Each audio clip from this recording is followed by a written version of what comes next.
Okay, so here we are. We have a 12-inch poplar extension jamb. It's already been installed, so I'm doing this video retroactively.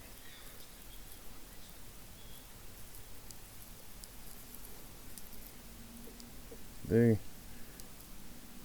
pretty easy, especially this window was easy. As you can see, there is no room on the other side of that poplar to the drywall.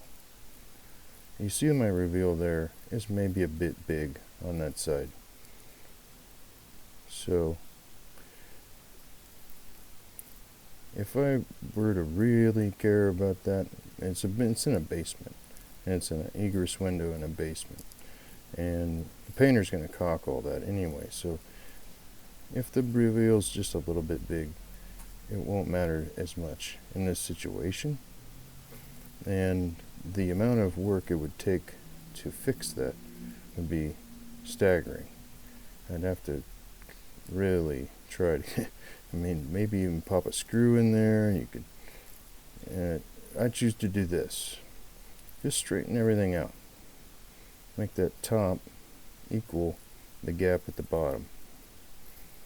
And then I'll pop another nail in there as soon as I'm done with this video. But there are no shims around this window. That's not how it would normally go.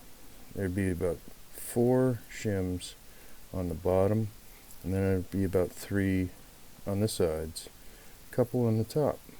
You really want to make sure there's like about 4 or 5 shim points on the bottom, because people might actually have to crawl out of this window someday if there's a fire, or if just to get in and out of that window if they're moving something. So beware of that.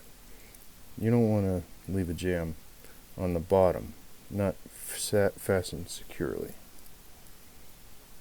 So you build it up on the floor and just set it right in there. I nail it together with, or more like tack it together with 1.25 inch pin nails. Right there. There's only going to be like a 1/2 inch sticking into the wood. It's not secure, and it's not supposed to be. It's just to hold it in place while we get it into the window.